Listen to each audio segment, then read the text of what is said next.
Already, we're already there, bro. Get these motherfuckers. Let's go. Um. Whoa, whoa, whoa, whoa. Oh, my bad.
king and his men stole the queen from her bed.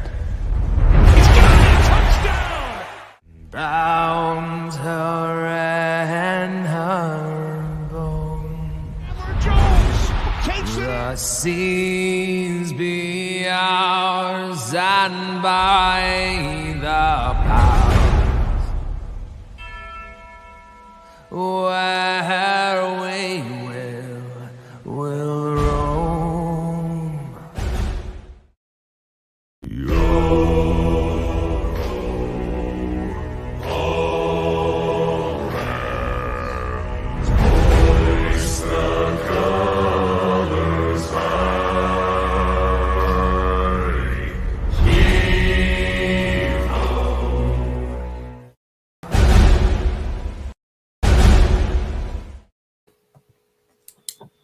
Salute Raider Nation. Appreciate you guys showing up here on a Sunday morning, 8 a.m. I know it's pretty early on the West Coast. It's 11 p.m. or 11 a.m. on the East Coast, man. And like, this is going to be a pretty big game today, man. So I'm kind of excited for it. I'm ready for it, man. We're going to be live for probably the next hour and 45 minutes.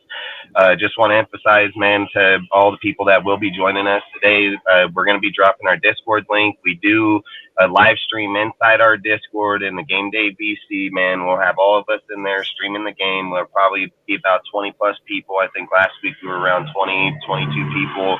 I always say you can keep your mics on or muted, however you want to do it, man. Watch the game with all of us, man. I think it's just a big deal to do with everybody going on right now. Yeah, especially a lot of people last week. It was a lot. Oh yeah, it was pretty big, and we only expect it to get bigger and bigger, man. Like I said, our Discord is our community, man, where we want to treat it like family, bring everybody in, fucking get them in there, have a game day environment that for people that can't go out and do it with other people and things like this. This is a way that you can do it with all your friends right inside there, get to know new people, just have good chat. I always say if people get to yapping, like fighting in there over shit, dude, that ain't gonna happen. But outside of that, being in there and just having a good vibe and good game, fucking ups and downs, that's just part of it. So we really, really want you guys to join. So like I said, the link will be dropping here in the bot here over the next 20 minutes or so. So feel free to join up. Outside of that, like I said, this is going to be a really big game today, man. Going into the Bills, dude, we haven't won there since 2002, so this is going to be a really big statement game. With the Bills coming off that Jets game right there, it kind of shows that they're depleted in a few places over there. So I would say, like, man, this can be a huge game for the Raiders and who we really are as a team. Going against the Broncos this last week, our defense kind of struggled in a lot of ways out there, but it showed that our defense does have some continuity within it because we only held them to 16 points. So it wasn't like they went out there and just put the burners on. And we were actually one of the lower scored games in all of the NFL that weekend too. Not only that, but when you look at it, our defense adjusted very well in the second half. The second half, we only gave up 3 points.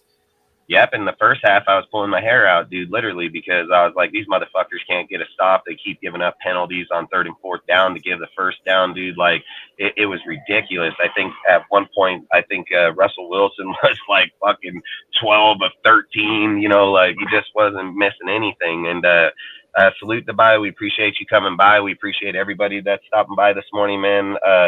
Like I say, we appreciate everybody. It's it's early morning, so I know it's a little tough. We don't usually go live this early, so probably a little different for a lot of people. But we are going to try to do this on most weekends that we can.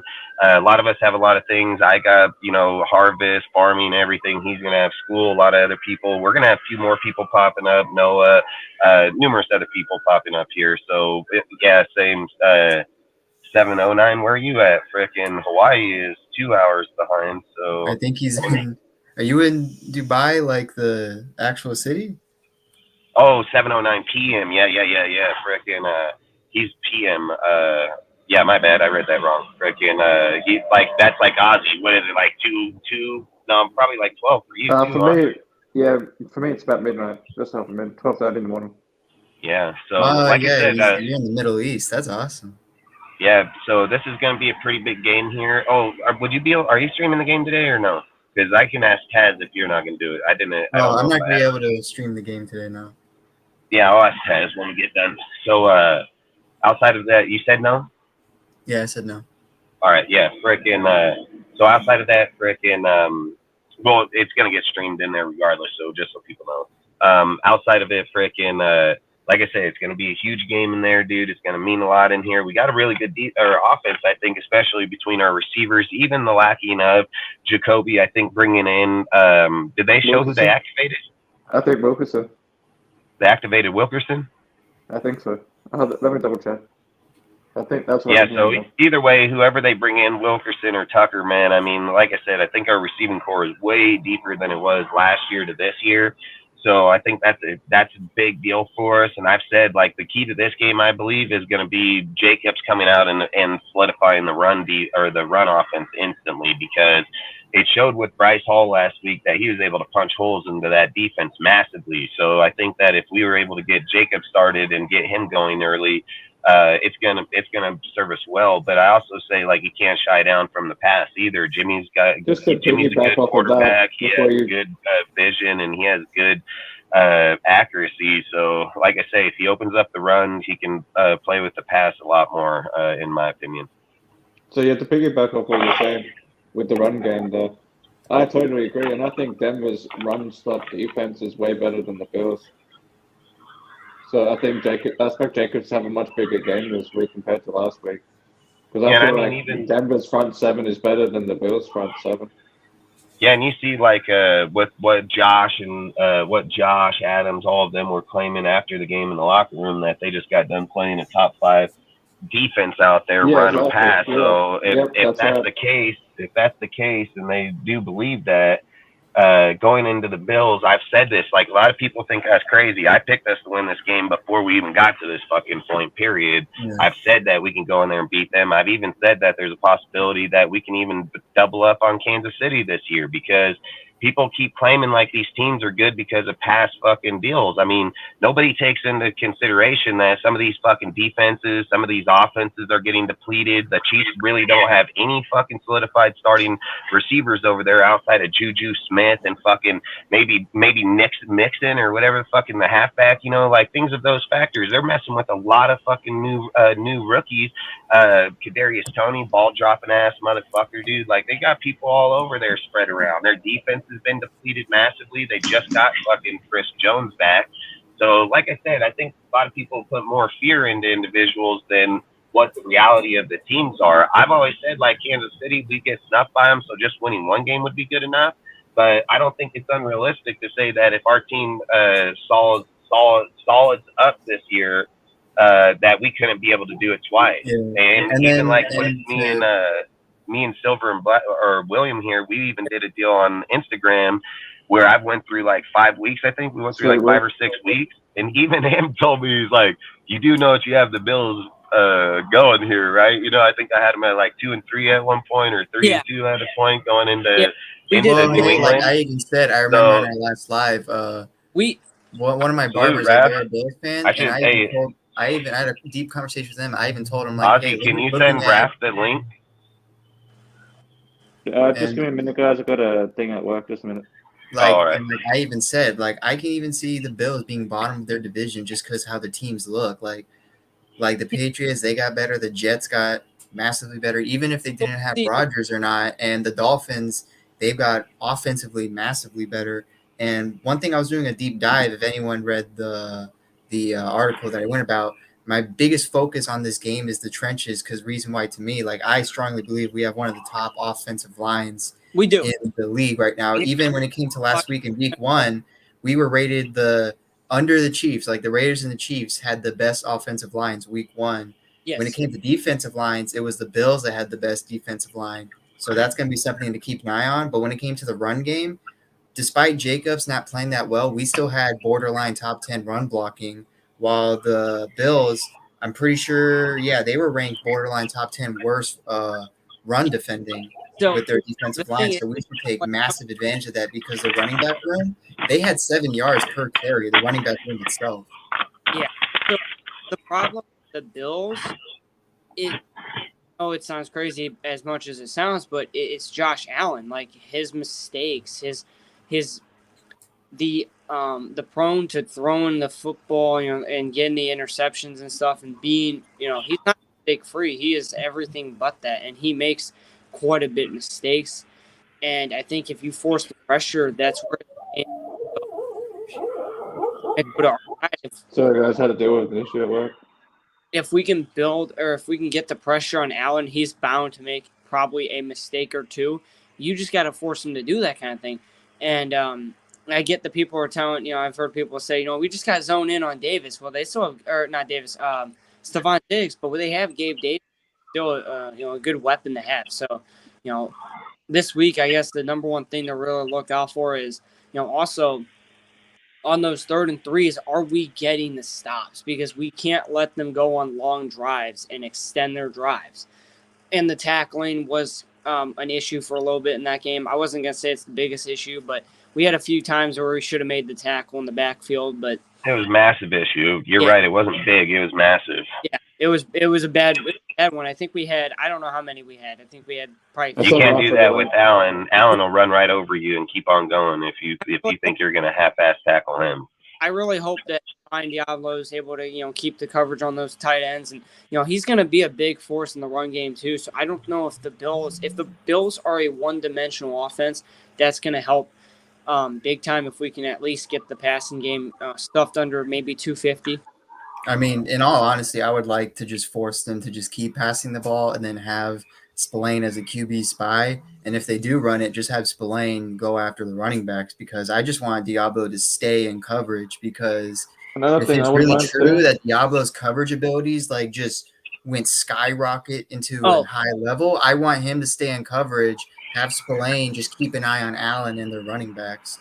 Dude, sorry, go ahead. Very good. I was going to say, but that first game, the tackling, the thing is, if we would have made the tackles when we should have, that game wouldn't have been close, because it would have been like a 17-6 game. Yeah, I don't know if go. Yeah, another thing I was going to say with what Sergio was saying with the spine, the running backs, and the quarterback, I wouldn't mind seeing Bernie do that a little bit. I just feel like Bernie's quicker on his feet. I know he's young and everything, but I just feel like he's kind of like Diablo X safety and stuff. I feel like he's quicker on his feet. He can get into the backfield quickly if the opportunity is there. And what I saw in preseason, he has good recognition of where the play is kind of going to go. So I wouldn't mind just using him as a spy now and then. Not every play, but just now and then. Yeah, so for me, I think I'm gonna have to disagree with the passing situation, because the problem with this is we were getting torched in the past with the Broncos with no real receivers. Fucking I agree. Davis and Stephen Diggs are real receivers. So if we play too much in there, man, that can probably be a downfall for us. So I don't want to see them just go pass heavy, for one. And the other is I feel Diablo is going to be the spy, because Diablo, for one, in the Broncos game, if you look at Diablo, how he played that whole game, he played from the outside and he was in the backfield almost 90% of the fucking time. He also kept a heavy eye on Russell Wilson. Yeah, if you're asking me who I think they're going to spy on Allen today, I think it's going to be Diablo. Diablo has the build, he has the size, and he can take on Allen. And he has very good, Diablo's on top of his shit right now. So, he's pretty aware of where everybody's at. He's identifying and he's reading plays beforehand. I'm pretty sure PFF he was rated. I'm pretty sure PFF had rated 3rd in coverage among linebackers. Yeah, and I think when you're looking out for a dude like Allen, you can't sleep on Allen. If you put the wrong guy behind him, it's going to be a bad day for our players, because there's no denying that in the beginning of that Broncos game, we could not stop dudes that were running up the gut. There would be where we hit him. There was times where you hit him, you think the play is going to stop, and the motherfucker just takes off. Josh Allen is not a little quarterback, dude. He will put fucking guy down in the dirt. There's no doubt about it. So that's why I say Spillane, I wouldn't doubt it if they would maybe try it with Spillane. But I think if you're trying Amari Burney, things of those, you're taking that guy ain't never even been in the NFL but one game. And he's going to be asked to go over here and identify and lock onto a fucking elite quarterback in the NFL. I mean, Allen may toy with that motherfucker. Diablo's been in the league. He's identified. He can sit and play coverage and identify when Allen's going to break in the backfield. So it just because Diablo becomes the QB spy doesn't mean he's taken away from coverage. The way that QB spies work in linebacker position is he stays at a certain area and the whole entire time. He won't break 10 yards behind him. He won't break 10 yards in front of him until he sees the quarterback break off of him. So then he's kind of playing his own area where if the quarterback knows it and he can get a pocket behind him in the safety, that's where Diablo will become vulnerable. But I think with Diablo's fucking versatility and run versus coverage, he's going to be perfect for it. So I think he'd be the best one, and I think we'll see him on Kelsey too this year because he, like I said, Diablo in the Broncos game, he fucking killed it every single time he was in that backfield, every fucking time. So why would that change if it was the quarterback? That's what I would say. Yeah, I would agree, but to me, it's either going to be Barber or Bernie. I just don't think Spillane's got the leg speed. Like, he's more of a bigger linebacker. Like, he's a run-stopping guy mostly before coverage. Whereas both Diablo and Bernie are ex-safeties converted to linebacker, so they need to fill that role more. Yeah, and Bernie's not even going to be in that many times. So even if he's in there, it'll be rotational. Yeah, he'll be rotational, so they're not going to spy a rotational player. I mean, maybe a play here and there, depending on what he's doing, but he won't be the main spy. He's not in the game enough. No, Diablo will probably be the main one, and maybe they rotate him with Bernie here and there if Diablo needs a breather. Yeah, because I think Spillane, dude, when he shoots the gap in the inside, he becomes dangerous. He's lethal, dude. Like, Spillane has a very good versatility, dude, where he can get in there and get some quarterback sacks the way he got through that back line. I mean, multiple times, dude. He shot the gap in the runs. And like Masterson, Masterson's going to be the more dominant outside player because of the fact of his identifying plays. Like, Masterson's no slouch. That dude was 10 yards off, 15 yards off, identified a run in the backfield that was 7 yards behind the quarterback, and he stopped that motherfucker at the line. Like, Masterson is no fucking slouch. That motherfucker. One thing I do like about Masterson, I feel like our linebacker core's gotten a lot better this year. I don't know if I said Blue Pixel, but one thing I really love about Masterson. I need to talk with you, Pixel, and get you up on the show sometime, man. Hop up on here and fucking yap, bro. So I appreciate you stopping by too. Yeah, one thing I really love about Masterson, but it's also a negative at the same time, is his aggressiveness against the opposing team. Like the Broncos game, he was probably like the most aggressive linebacker, but at the same time, that kind of cost us like a big penalties. So I hope he kind of like adjusts his when to use his aggressiveness. I think when you're playing big in football, you're going to get penalties, man. Like, it's just a borderline deal. The things that I look at is it a 5-yard penalty or is it a fucking third and 15 and you give them the fucking first down? Those are different types of penalties. You know what I mean? Like, if we're in a 2nd and 10, he fucking whops a dude and, lets him know, like, hey, don't come around here fucking around, and we get a 5-yard, like, I'm for it. But these 3rd-yard and fucking 15 and 3rd-yard or 3rd and 5 or 2, like that's bullshit. When you just automatically give them first downs, dude. I hate that shit, dude. Like, but I think there's statements out there sometime that need to be said. Like, I was sitting here talking with William this morning about the Colorado game. Like, that's a divisional game, dude. That was a very, very tough fought fucking game, dude. Like, that reminded me of like Baltimore and Cincinnati or the Steelers, dude.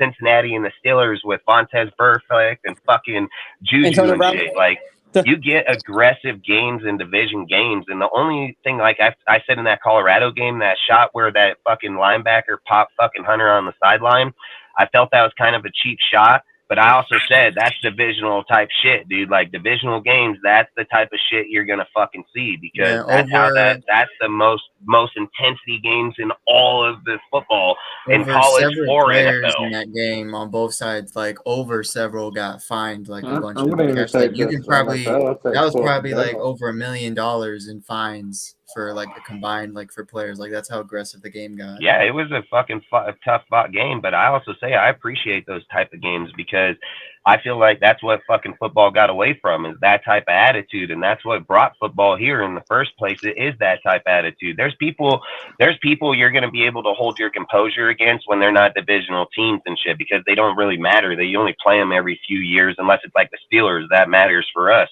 but for games like those, that's how they should be. If you go back in NFL history, dude, and bring up any great games in the past, those are the kind of games you would fucking see. There ain't no doubt about it. So, like, kind of watching that college football game last night was kind of like a throwback to the fucking early 90s and 80s in college and football, like, period. So to me, I didn't have an issue with the game. I just felt like the only shot in that fucking Hunter play, like that was just a dirty play. But the first thing I thought when it happened is like, yeah, hey, I don't give a fuck. I've seen fucking Burfect just literally knock the fucking piss out of somebody, and I've seen multiple players in the NFL, Ray Lewis, Urlacher, like you see what I'm saying? Like competitive play will fucking put the wood to somebody to let them know they're there. So I mean, like I said, all I'm saying is like I kind of wish we still had that kind of mentality Intensity. in football, because you would see way more aggressive play. Like people want to be just getting owned, and people talking about, oh, he got a scrape on his knee, he needs to go over and sit on the bench now for this quarter. You know, like I feel like we get to such pussy football, powder puff football, when people are forgetting this was a man's fucking sport, dude. Some of these dudes come straight from the fucking streets, dude. Like it's a straight man sport, you know. So like I said, I just wanted to bring it up because I kind of enjoyed the game. I thought it was a pretty good game. But Noah, you've been here for a second. Do you have anything you want to add to the Bills and stuff? There's not much. I mean, you guys were talking earlier about what role Devon Diablo would be taking, or any linebacker would have as a QB spy. And that's something I just kind of put my thoughts on. You know, Diablo is our most mobile linebacker. Remember, he used to play safety in college as well. So he's got the speed as well to be able to track down Allen. And, of course, now he has the weight as well and the discipline to be able to sit back and know when to attack as a linebacker.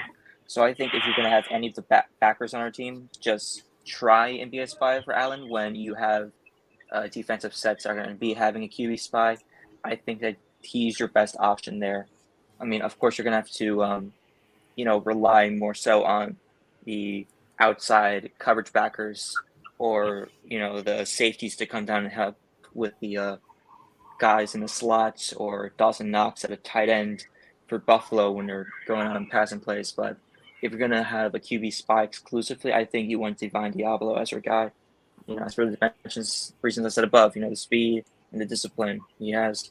And his tackling, because he was leading our team last year in tackles before he was injured, and I think he's up there again this year in the first game. Like absolutely, I don't have the actual numbers on who's the actual tackle leader right now for our team, but what I would say is like for Diablo, his presence in this year is massive. It's massive. I mean, look at this for Spillane, right?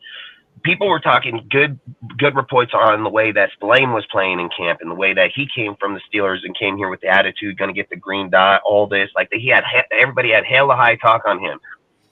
But I don't know if people remember when Spillane was at the press box when he was doing his presser, and they brought up fucking Diablo, and he said, Diablo's smart as fuck. He said, Diablo knows this fucking defense better than anybody, dude. Like, he is smart as shit. That guy is all over the place. He identifies. He's everywhere. And when you watch this fucking Broncos game, I've always said, like, I wasn't a huge Diablo fan at first, because I've always said, Twinters, I hate when they do that shit. I hate when they take a guy from the safety position, trying to bring him down into the linebacker position. They have more fails.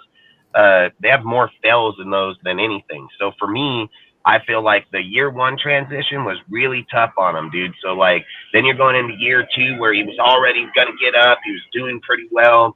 Then he come out in year three, and now you're looking at the way he played in that Bronco game. Like, he is identifying like a motherfucker. There were many plays he had dudes 5 and 7 yards behind the line, The common problem with Diablo last season was, even though he was playing good, like, say, in the run and, like, stuff like that, was that his coverage ability was, like, one of the worst that, like, anyone could see. And then where he admitted that was his biggest issue, and that he was training with Tremaine Edmonds all offseason to work on his coverage. And if anyone doesn't know, Tremaine Edmonds is like one of the best coverage linebackers. And the fact that Broncos game showed that Diablo was like arguably the best coverage linebacker week one. I'm hoping that like this next game he can back it up, because then that lets us know, like, thank God we got a linebacker that can finally just to immense coverage skills. Just to answer Dustin's question earlier. So just one sec, just to answer Dustin's question earlier. Diablo has 9 tackles and Hobbs has 12. So Hobbs is leading in tackling. Yeah, Hobbs is going to be a different breed this year, though. The difference, though, is that they're going to use Hobbs like how early 2000s Raiders used Charles Woodson. He's going to play every position that's available. Yep. Well, so I was going to say with Diablo, didn't he rate correct me if I'm wrong, but didn't he rate third across the league in coverage? Wasn't that? Yeah. Yeah. So I don't know who was above him. I don't know who rated above him, but I just know that he was top 3. And so all I want to see is if he comes out here and does this again, like you said, Serge, it's going to show us that, hey, we got a linebacker here, and we are set at the linebacker. In this game, I want to see us play more 5 DBs in this game because I believe Peters can become a liability in this game, and I think they need to play Paulo over the top of fucking Peters to protect him. And I think it needs to be Paulo, not fucking Epps, because Epps is more down in the box where he can stay with the run and he can identify fucking, even if you get fucking Allen running to the outside. I think having Epps down in the box playing in the 5 DB, maybe the 3-3-5, maybe they should run today a lot, because I believe if you put the right corners and safeties over the top, it's going to limit motherfucking Stefan Diggs. And I think it's going to force him up the middle or across the fucking slant across, which is going to keep our, like I said, it'll keep our linebackers with Diablo spying. It's going to keep Josh Allen fucking honest. I think if you try to go to like single high safeties, things like that, and you put Peters out there on an island, they're going to test him. They're going to test him instantly.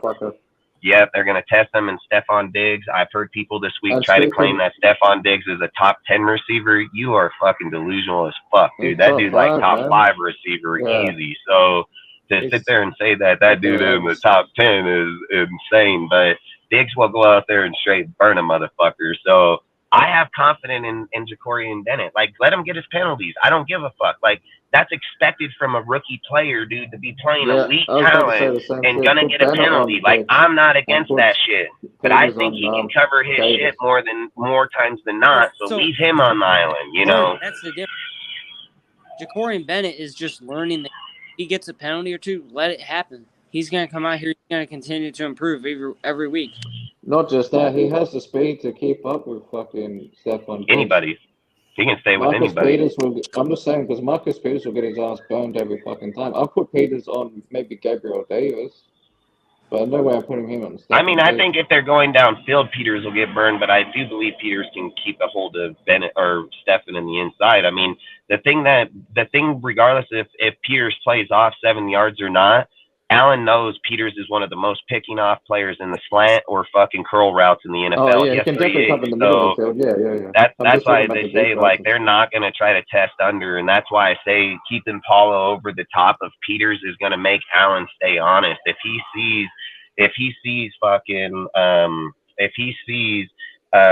Peters out there and then Epps in the backfield, he's going to test inside there. The problem with Paulo is he's fucking goddamn 6 foot fucking 3, 4, 5 fucking runs a 4.3 40, dude, and he's already identified numerous picks inside the preseason this year. So I don't think you're gonna want to test that theory out too often back there. Like, you're gonna push it because you're Allen and he's stupid. Like, that guy tries to go out.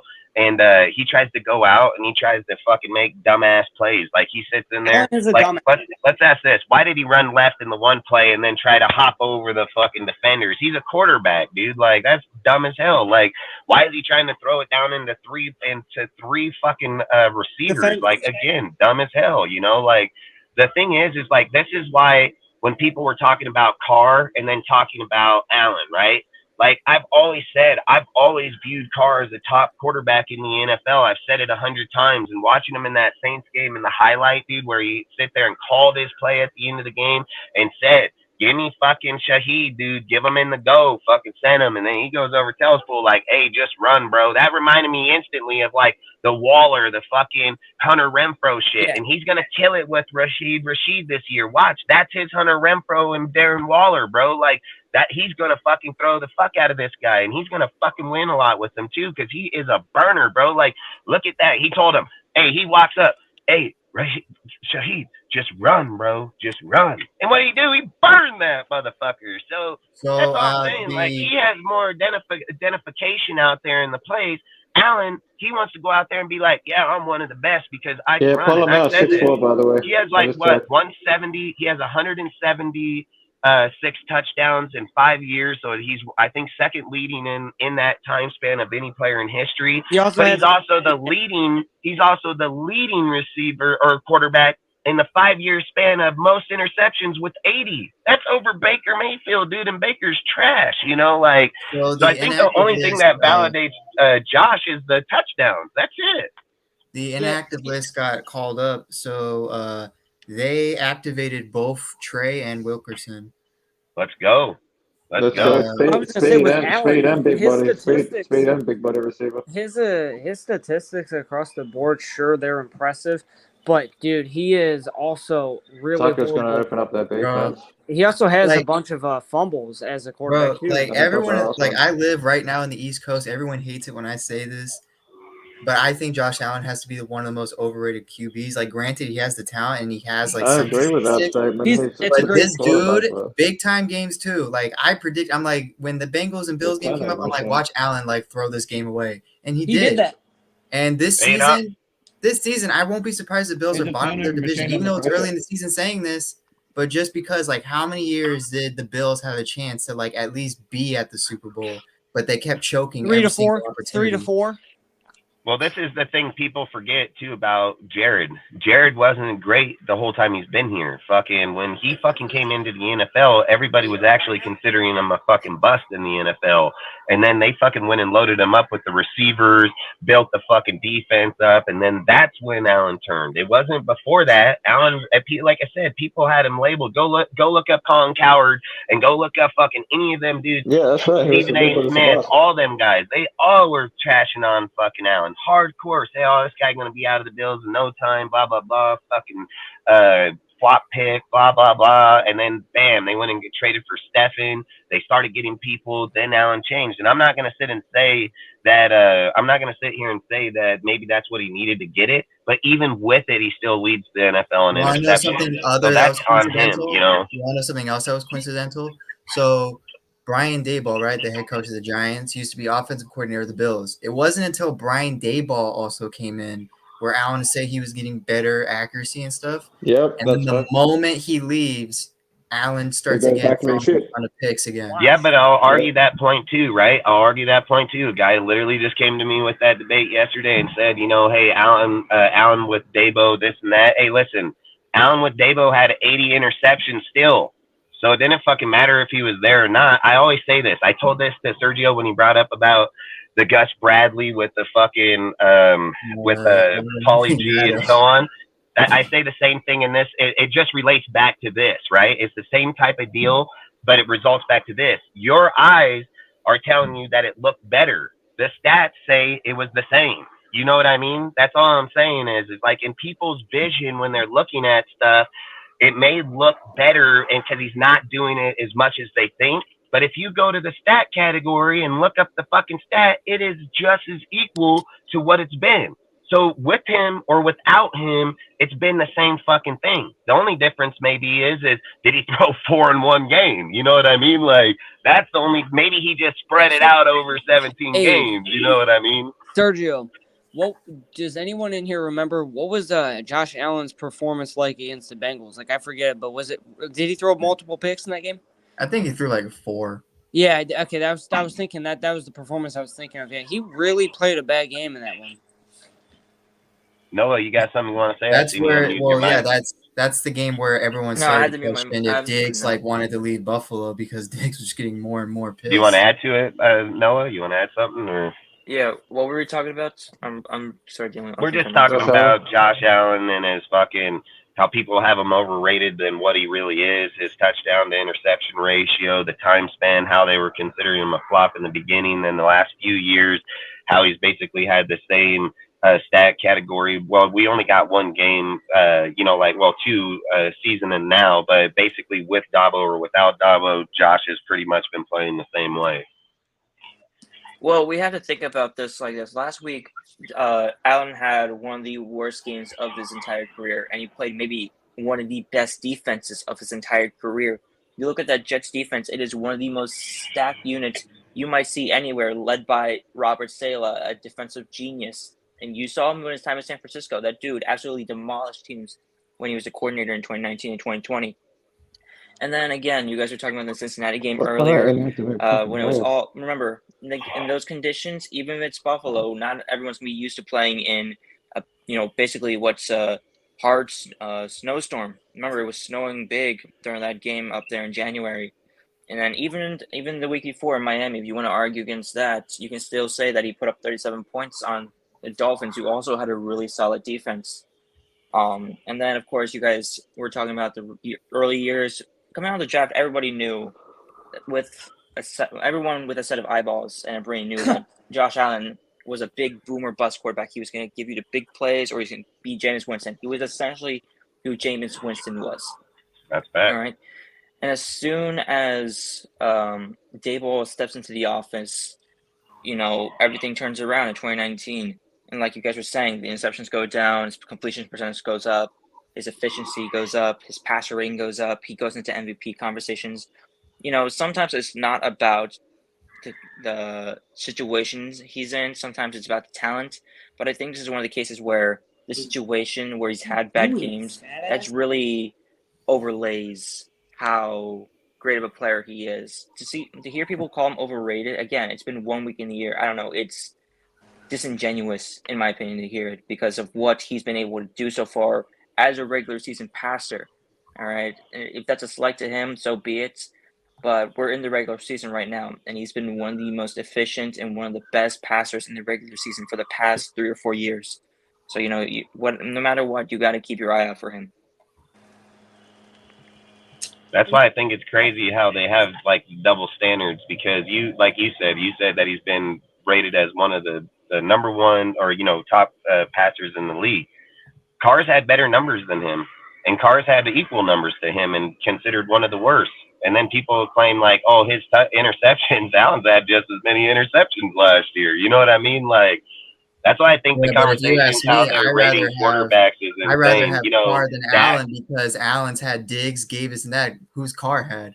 Yeah, and not only that, Dak didn't even play in the first 5 games of the season last year, and he led the whole NFL. And people are saying he had one of his best seasons. It's fucking mind-blowing as fuck how people look at games and determine that type of shit. I'm like, bro, this dude was -5 games and led everybody. Like, what the fuck you mean his best season ever? You fucking dumb as hell. Like, I don't get those type of things.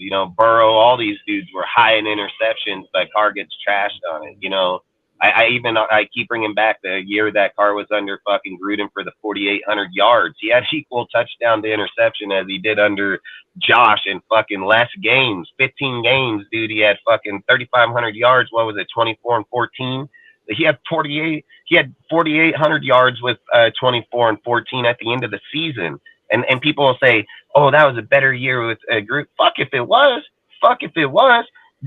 Josh had fucking 1,300 less yards, bro. If he had 1,300 more yards, Carr would have had fucking 35 touchdowns, dude. Like, that's crazy as hell how people like to want to determine that type of shit. That's fucking delusional shit, dude. But no, I agree. I do agree. Like, Allen is a dangerous person, like you said about going into the Miami game, and that's another team that I would say is almost in the same boat where people were looking at Tua like he was a fucking outcast, wasn't going to be shit in here. They bring in old fucking Goofy, and next thing you know, this son of a bitch just fucking takes off like a motherfucker with Tyreek and Waddle. Goofy. And this fucking guy is just over here like no one's business. You know what I mean? So sometimes you are right. Just putting a different mind in there and maybe another key player can change the whole outcome. And that's what happened to Josh Allen. That's exactly what happened to him. So, again, Noah's 100% right on the fact that Josh was a boomer bust type quarterback, and he was on the way out. But then the trade with Devontae came available,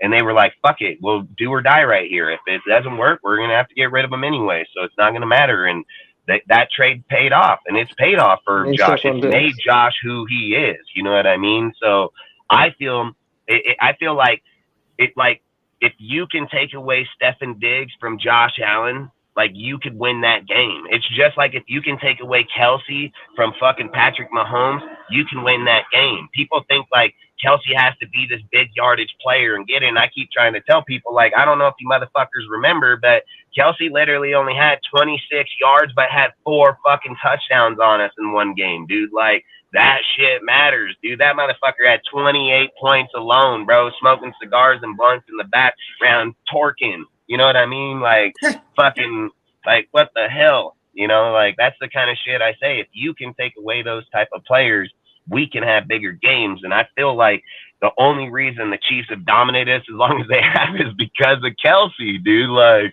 that shit's so Facts, our irritating. defense But has been trash. Not just Kelsey, but just our defense and our secondary being fucking trash for so long.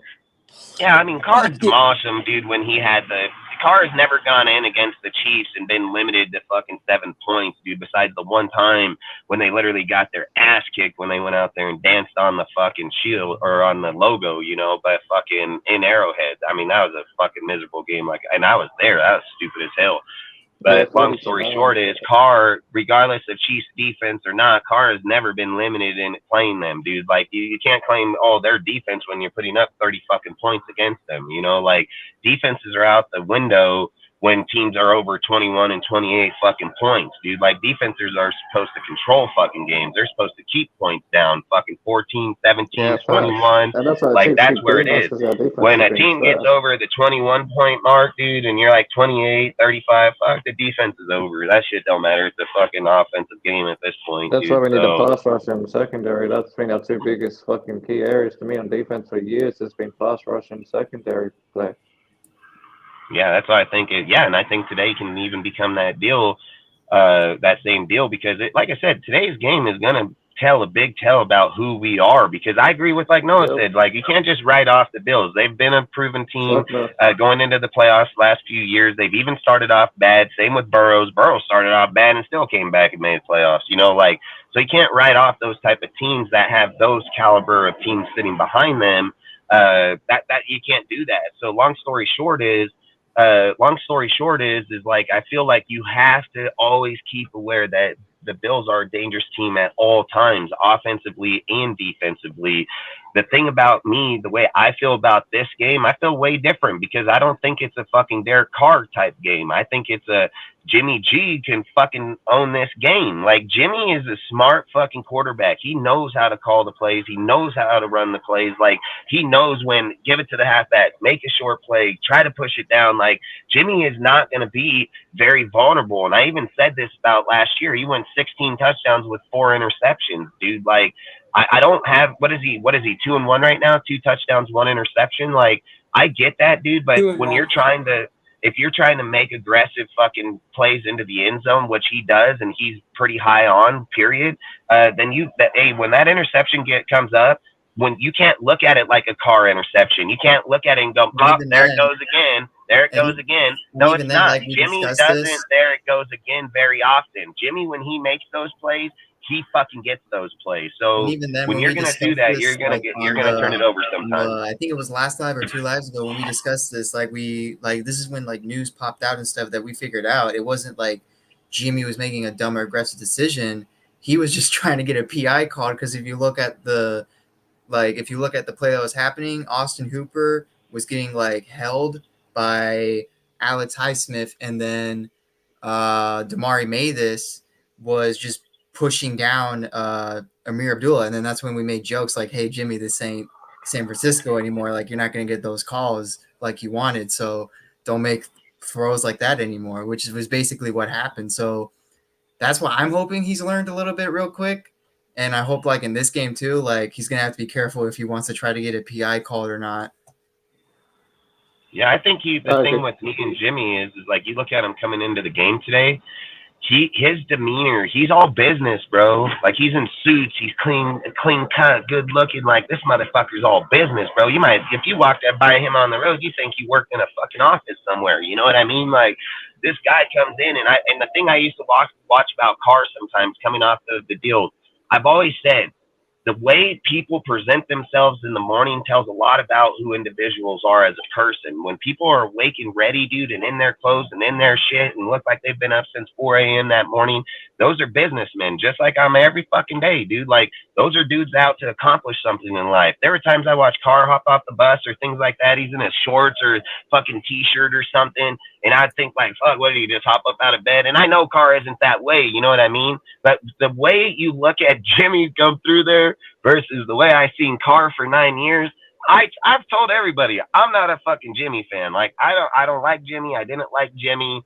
The problem I'm having right now is is like the more I watch Jimmy, the more I'm gonna like Jimmy. That's a plain simple fact, That's dude. The true. way his demeanor is, I feel like he's a true motherfucking Raider, bro. Like I feel part of me feels like if Jimmy could walk through the fucking deal coming into the stadium and we were back in the fucking 70s and 80s, he would have a fucking cigarette in one hand and a fucking double shot in the other hand. Like literally fucking, that's the kind of mystique I Jimmy feel gives like you. Jimmy's And I the like type that to type be of a Raider shit. I quarterback, like to be that. honest.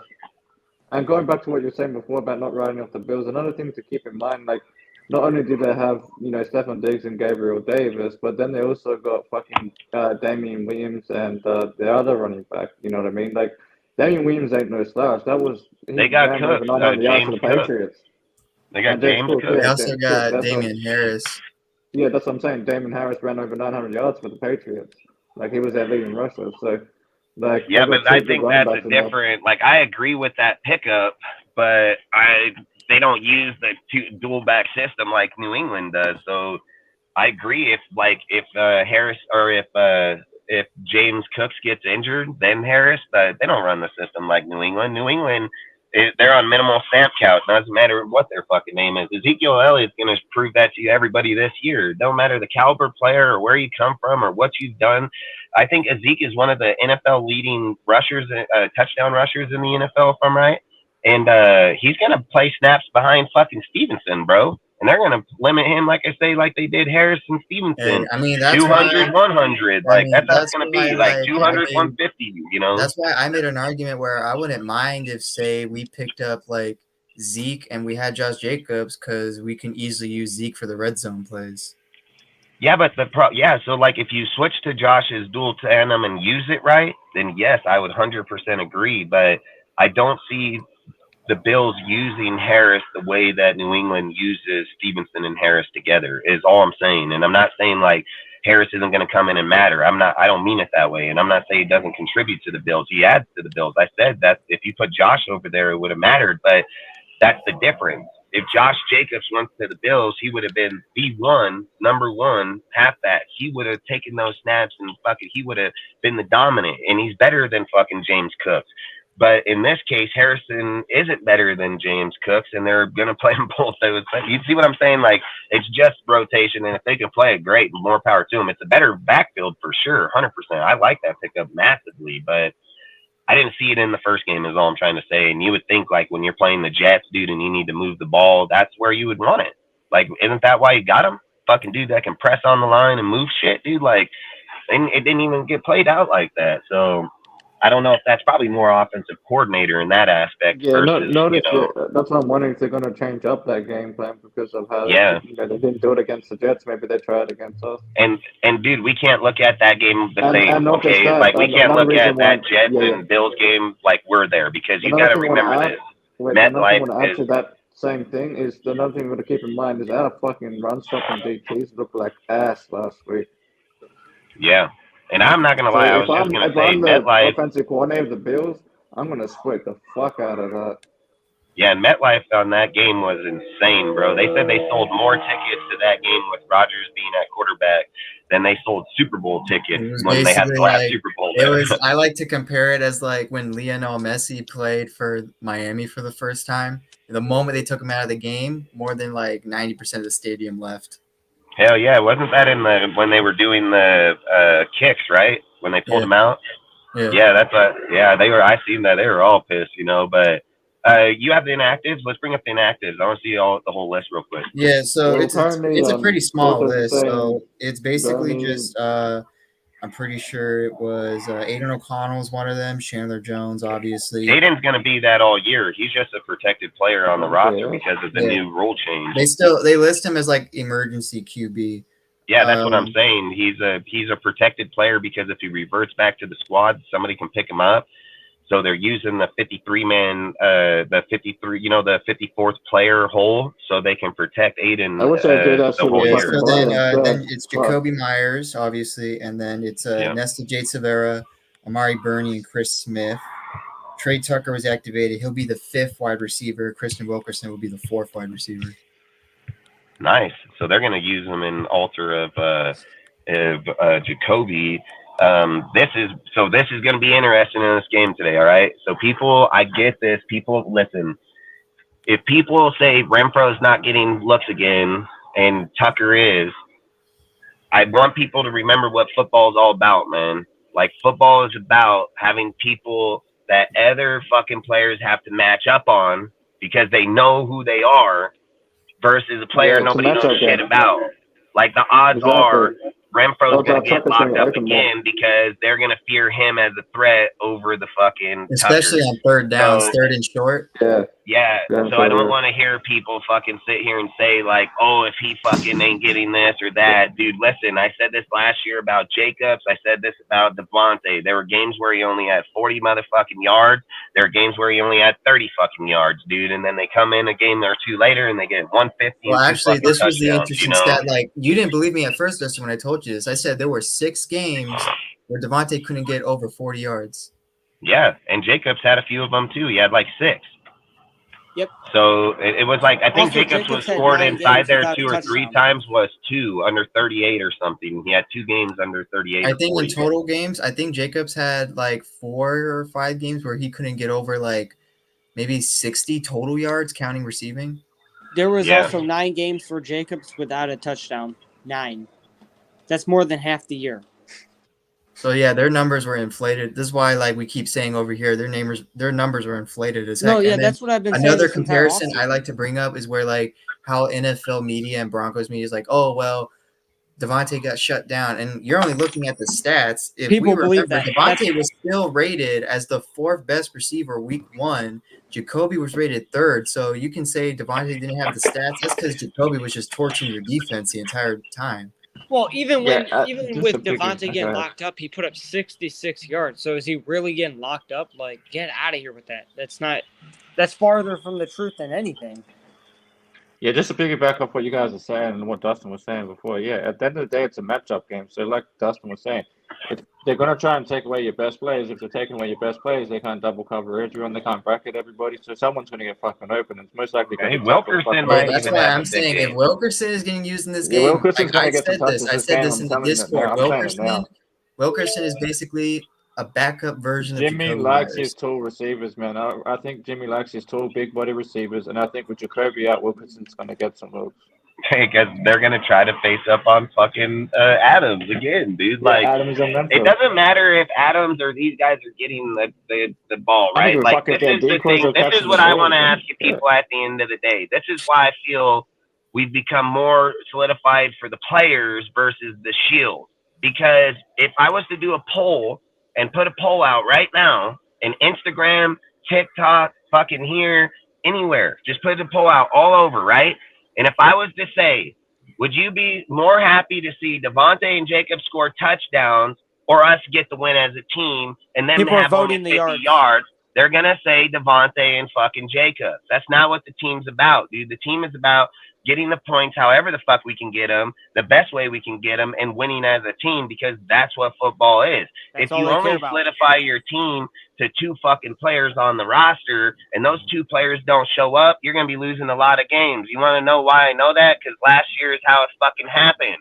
So if you don't listen and learn from that stupid ass shit, then you don't know shit about football. Both of them broke 2 25-year sitting motherfucking Raider records. Both of them, Devontae Who had a and losing Jacobs. record. Jacobs. Yeah. And they led in their fucking categories in rushing and in fucking receiving touchdowns, receiving touch. and still lost in the season.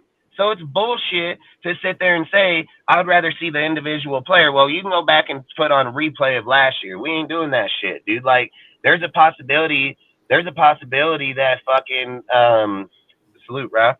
There's a possibility that you can see Devontae and Jacobs not even exceed over 1,000 or 1,200 fucking yards, and we can have a winning record because these type of players, like I said, you adding Tucker and Wilkerson back to the offensive line or receiving court, motherfucker, who were you doing that last year? Who were you going to do that with last year? Nobody. You couldn't even bring 2 good players like that back here if your life depended on it last year. Our number 2 was fucking Mac motherfucking Holland.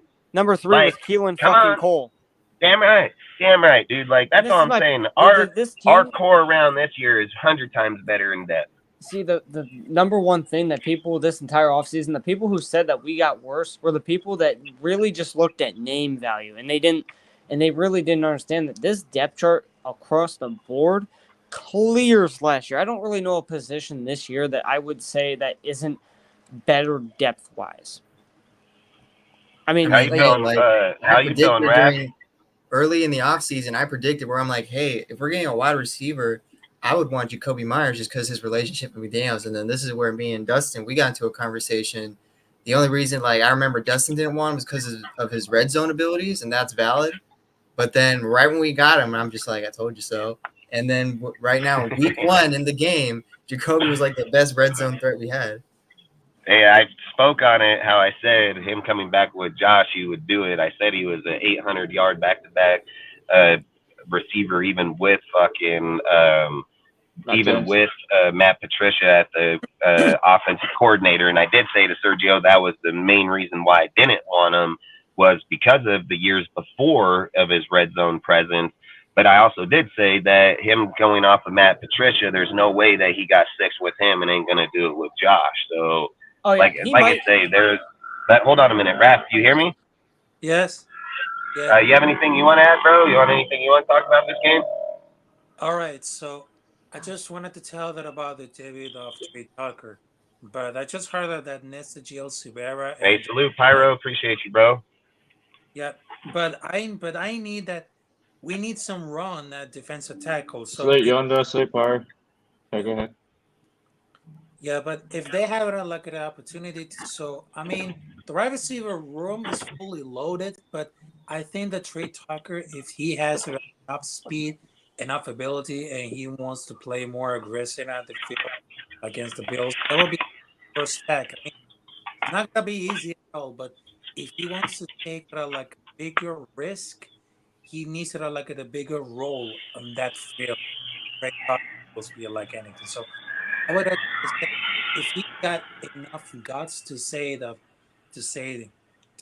play at the maximum level, because I know he's a rookie, but if he wants to play at the maximum level at this point right now, people get the shock about the entire debut of Trey Tucker. But I will say that for the Trey Tucker, they're not messed up, because I know for the rookie, because if what happens with Tyree Wilson at the first week, he started very slow.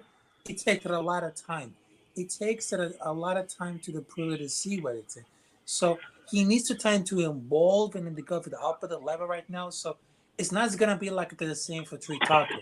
He needs to go to wake up, and we're not going to be patient about it. So if Trey Tucker wants to debut, they say, hey, there's a lot of questions about it. He needs to improve about the song. He needs to go for anything. Anything could happen like this one. Just to piggyback off what you're saying there, Rafa, I believe one of the reasons they activated Tucker in this game is they know that we're probably going to be able to run the ball a lot better in this game, and I think we're going to see a lot of play action passes, and I think that's where Tucker's really going to shine, is in that play action. But we'll see, though. Yeah. I think that's where he's going to streak motherfuckers and keep that's what I'm saying. He's going to keep that team honest as hell. That's what I'm saying. Players like Tucker make your safeties and corners play honest. They're not going to play down into the box. If they play down into the box, they're going to jeopardize their team. Salute, Ghost. They're going to jeopardize the team, especially look, Tucker's rugs, bro. You can't fucking sleep on that motherfucker. He get by you, you're done. So. And I've said it. People say oh, Jimmy, he can't throw deep. I don't know where the fuck that shit came from, because Jimmy's going to get the ball 40 yards downfield, no problem. So I don't know. He ain't going to throw 70-yarder, but nobody realistically is going to do that unless it's a Hail Mary in play to begin with. So that's all I'm saying. Jimmy's going to most definitely, with Tucker, he's probably going to be a little more accurate. But that's the problem. Jimmy gets a little farther downfield, gets a little inaccurate, but he still can do it. So I'm not too worried about it. I think the question that I wrote down for myself is something that I've been thinking about a lot for this game, all right? Jacob said out of his own mouth that he was having issues in Denver because of not having time with the team, sitting out, things of those factors. He only averaged right around 3 yards per carry. I think at one point he had 2.8. Yeah, he was at 2.8 yards per carry on 19 attempts. And I think what did he end out at 3.5? 2.5. No, Yeah. 2.5. So, and again, people like to sit there and say like Jacobs is this huge back, and the whole argument I kept arguing about in the off season was when people were talking about his pay. When people were talking about his pay, I said there's no way that Josh can get more money than King Henry because King Henry's worth 12.5 on average. He averages 100 yards per fucking game. And how can he exceed him in pay if he's not the equivalence of him? Josh Jacobs only averaged 70 yards per fucking game. So that's the whole thing I was sitting here talking about. And what was his yards in this last one? Around 70 fucking yards. So the issue that I'm going to have is if Josh goes into the Bills and they're not a top 5 defense, and their defensive line showed massive holes with Bryce Hall being out for a whole year with ACL motherfucking tear. He wasn't even in camp for most of the time and still came out and put up over 100 and some odd fucking yards against the fucking the Bills. Now they're claiming our offensive line is one of the best in the NFL just in game 1. That we have one of the best offensive lines. So what I would ask is if we go into this game, and I don't even think Josh had a touchdown in the first game. So if we go into the first game or go into this game, in a game where you think Josh should be able to help the team win, especially the way that defense is playing, and he comes out and only has 60 yards with no touchdowns, is that disappointing or is that expected? Like, is that's definitely disappointing. I mean, if we're saying he's like a top 10 running back, and like you said, we weren't saying top 10. There were people saying he fucking goddamn top fucking 1. So you know what I mean? Well, definitely, if you're the top best running back, even top 5 running back of the NFL, and just the week before, Bryce was there running 100 yards and like 1 or 2 touchdowns or whatever the fuck he got, and then you come out and you put up 60 yards, then yeah, that brings sense. I think depending on how many carries he gets, I would want to see. Carries do add to the equation, yeah, for sure. I was gonna say I would want to see at least like. I want to see close to 100, to be honest. Just because. Yeah, it has to be around 100 yards. I mean, if Bryce Hall can do it, Josh Jacobs has been in the league way longer than Bryce Hall. So. Yeah. But I guess one of the questions of the day for you guys, because I was going to ask this, do you think Zamir White gets more than? Hold on. To go off of it, what I was going to say to end it out is what I would say is he as good as we think he is against good teams? That's what I would have to say. I think he can be. I don't think so.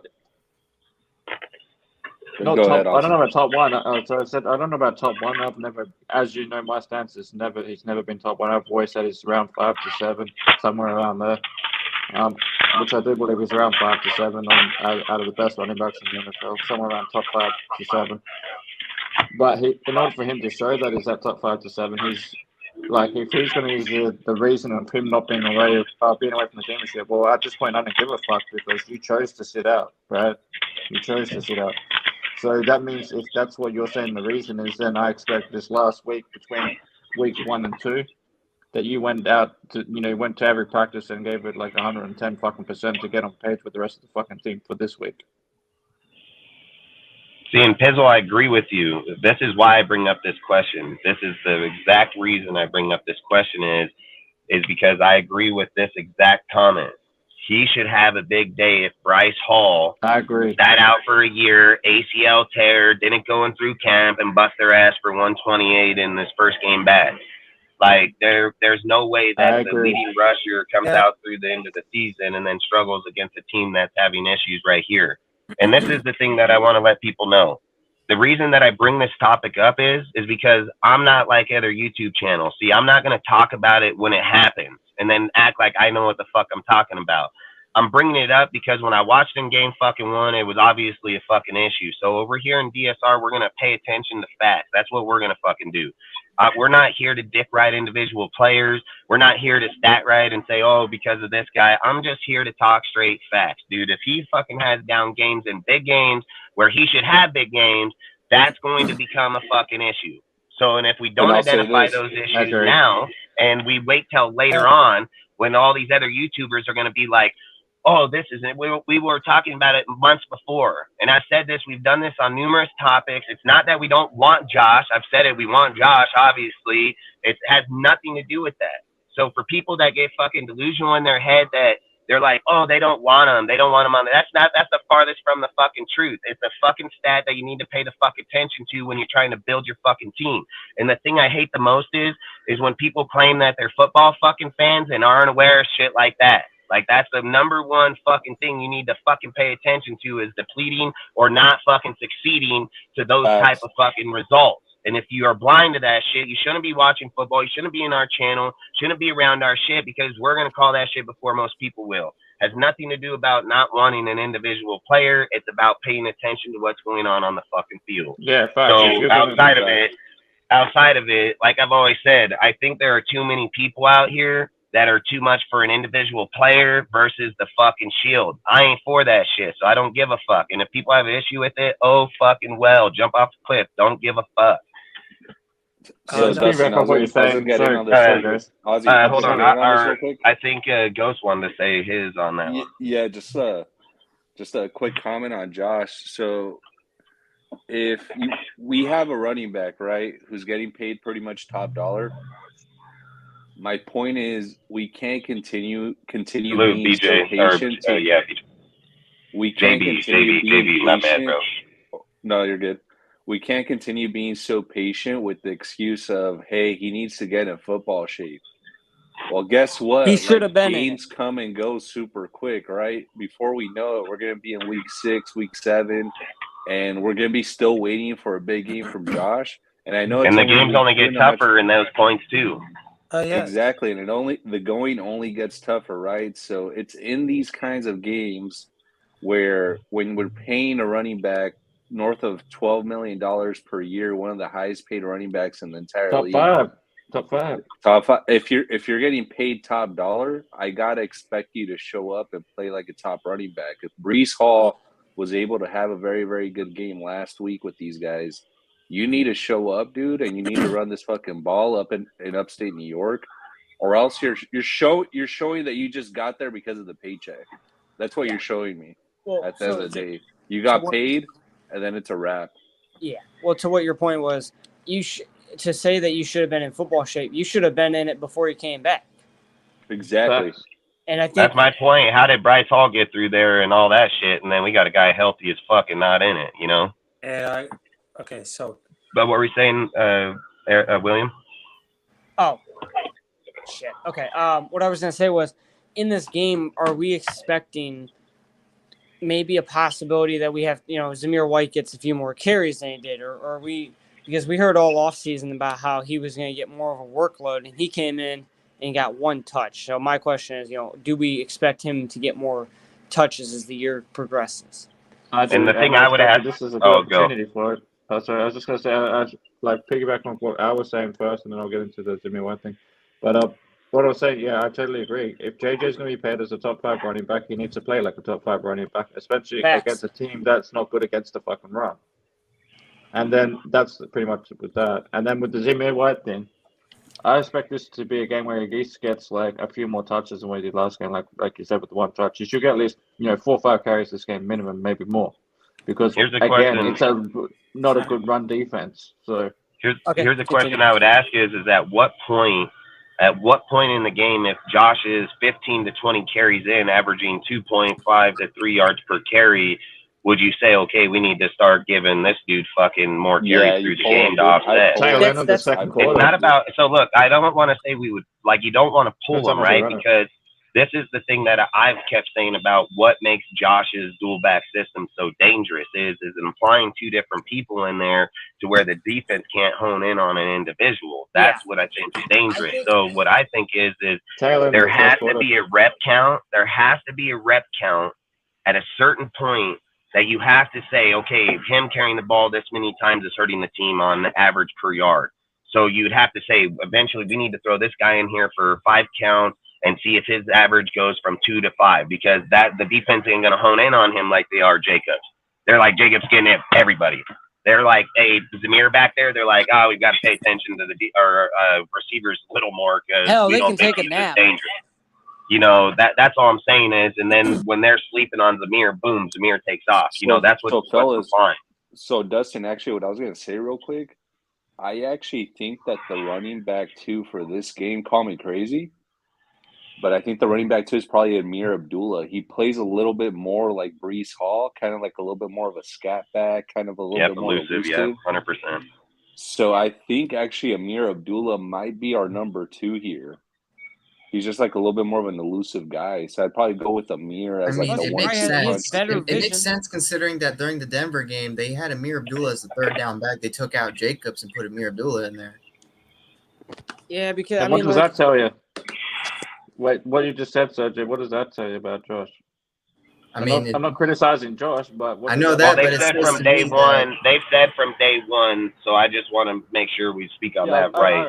I agree. They said from day one, Amir Abdullah was going to be the third down back. So there was no debate about Josh was going to be it. They made clear as day the reason that Amir Abdullah was brought back was because they thought they made mistakes using him last year, and that they wanted to fix those mistakes by using him correctly in third down deal. So that was most definitely emphasized. And I think if we're just being real about Josh, as a football fan that we've all watched Josh come out of college to here, Josh is not a receiving back. He just started working on it just about a year or so ago under Gruden because he does want to get better at it. So I'm not gonna sit and say he hasn't, because he has got better in the receiving backfield over the years that he's attempted it. But when you look at the end of the day and you put Josh by Amir Abdullah, just the player, not what the name are doing, they're saying Amir Abdullah has a higher catch rate than Jacob. See, the team's not looking at, we dick ride Josh, so we got to put him in every category. They're sitting here saying to be the most efficient on these downs in this position down here,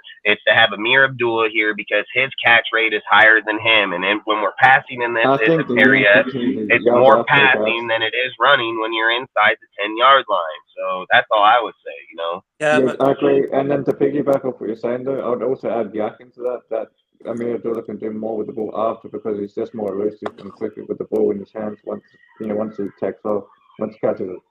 So the yak yards is higher too. Okay, so about this set of the Raiders versus Bills, I mean, Bills running game, it's not that good. And besides, they had Stephon Diggs at the wide receiver. So the most important key of the Raiders versus Bills is the running game. And when Jimmy Garoppolo say, hey, I got this, whether it comes to 3rd and 7, winning for 8 yards for the fantastic block between Jimmy Garoppolo and Josh Jacobs, they just lock it in. I mean, it's going to be like an important factor between Josh Jacobs and Jimmy Garoppolo when it comes to the running game. I mean, they had something important about it, because if the defense come out with a lot of things that can establish it about the running game and have the options, and of course, if we got enough weapons to do the damage about the Bills defense, which is not that easy at all, because after the Buffalo Bills they just lost against New York Jets, I mean, we have the opportunity, and I can smell like it. Hello. What were you saying, Ref? What were you saying? Your mic cut out. Hold on, you're muted, Ref. Ref, you're muted. Ref, you're muted. Ref, what the hell? He muted himself? Ref, you're muted, bud. I don't even think you can hear us. Ref, you're muted, bud. I'll type it, hold on. Maybe Raph, just kick him out. Hey, I'm all like this. Raph, you hear me? Fucking fool. Raph, you can't hear us either. Maybe just kick Raph out. Hey, this guy, he going on with the story. I don't know. What if he's Raph, dropping you're a bunch muted, of gems bro. right now? Real man, we can't hear you. Hey, salute, Lunatic. Appreciate you, bro. Can our defense produce more than 2 turnovers? All right, so look, let's get into some real talk here real fast. Get into some real talk. Like I said, dude, I just want people to understand, man. When we talk about stuff over here, our shows are going to go into depth of all types of talk. I don't want people's feelings to get hurt, or people go out of here and get butt hurt because of a 2-second fucking segment, okay? Like, in DSR, we're going to talk about what we see happening. Now, if other people don't see it happening, and when we bring it up, get offended by it, that's your fucking problem. I've always said we're not here for people's feelings. that type. We want to talk to you guys about what do you think about it. We need to be fucking men about it and fucking give an answer back so we could all fucking relate on the topic together, not be crying ass bitches and fucking back out and then go fucking say, oh, they don't want fucking Jacobs. We never said that. It's never been implied, and nor was it implied. It's just a fucking deal that was seen already. It's something that could be seen again here in this game.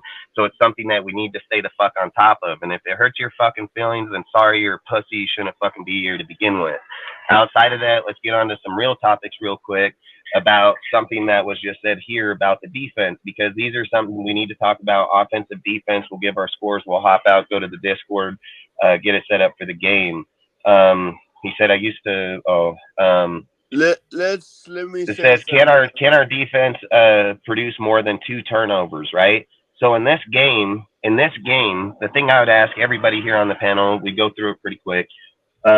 Defensively, do you think our defense pulls together and tightens up a little bit more in this game, not giving up the penalties? Because if we didn't give up the penalties, I don't think the game would have been as lopsided as it was. Do you think we can do that against the Bills in their house in another hostile environment and on the road again for week 2? Do you think our team has it in them to be able to, one, not only slow it down penalty wise, but 2, if we do get into a point, is Matt's going to show up as the true fucking leader and fucking either cause a penalty to get his team back underneath themselves or ignite that spark, or do we fall flat on the defensive side? So for you, starting stats, going to Aussies and so on, what do you think? Do you think our team can tighten those up, and do you think that's something we can improve on and do? I do think in this game, when it comes to penalty-wise, I'm not going to expect that many penalties, considering that the difference would be I don't see yes, the Buffalo is a very hostile environment, but I think with our team comparing to Denver, where it's like a very personal game, I wouldn't say like this game is like personal unless like Buffalo starts to take it personally. Like say we get the upper hand and Buffalo doesn't want to start the season 0-2. But that's how I see it, right? When it comes to just getting like a turnover, I'm expecting just one turnover today, whether it's an interception or a fumble.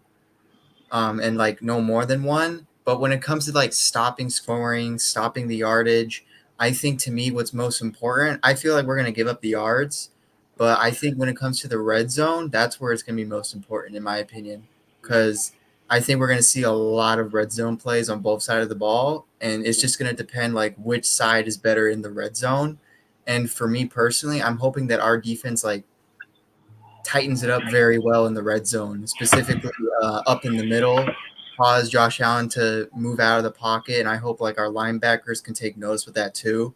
Diablo or Spillane or whoever, like they can just like force Allen to make mistakes. Like that's what I want to see happen. Can you force Allen to make mistakes like the Jets did? Because if you do that, then Allen's just going to keep making mistakes, not without our defense forcing it. Like he's just going to make mistakes on his own, which is kind of how I'm seeing this game defensively. Nice. Yeah, to answer JB, I think that'd be a mistake in my opinion. I think like with Bennett, just to speak on him just for a split second, is like I think Bennett shows a lot of upside. Did he get off on a few plays here and there? Did he grab on dude just so he didn't lose them? That's something I said that he's going to be expected to do, because I would rather see him get that fucking penalty like that and slow the receiver down than get him the fucking touchdown. So the thing about me with Bennett is I can't see him doing this a lot throughout the season. This kid wants to win. He wants to be good. He wants to be elite, dude. Like, he has a whole different class in him. I think he's going to tighten up a little bit more. And I think that if fucking Allen targets him like that, it might be bad, because I'm not going to say he ain't going to be beat, but I'm going to say Bennett has the skill to jump the route just as well as Peters to take that bitch to the fucking house. So I don't know if you want to test those theories too much, and at, that dangerous of a time. But moving on from it, Ozzy, did you speak on it or no? No, I haven't yet. So all right, we'll go Ozzy Noah. Ozzy Noah Ghost, man. Ozzy Noah Ghost. Yeah, no worries. So one thing I wanted to bring up, which no one's mentioned yet, is when we faced Denver, we faced our top 11 offensive line. Mm-hmm. This week in Buffalo, we're facing like a 20-22 offensive line. So I expect more pressure, possibly more sacks. And not only that, with pressure, it's going to create more turnover because when you put pressure on Allen, Fire, he's proven bro. to turn Fire. the ball over. Right. So if Allen's proven to turn the ball over, and then we're facing a worse offensive line, I expect our D line to Max to get like more pressure. Then it's going to create more turnover. So I do think we can get more than 2. Nice. Mike What do you Absolutely. think? What do you think, Noah? Noah, you there? You there, Ghost, what do you Noah? think? What do you think, Ghost? Yeah, dude. I think we get. Maybe I'm a little too ambitious here. I'm usually the guy who's a Okay. little bit more of like on the negative side, I guess you Boom. could say. But I'm really positive when it comes to the defense against Josh Allen and the Bills.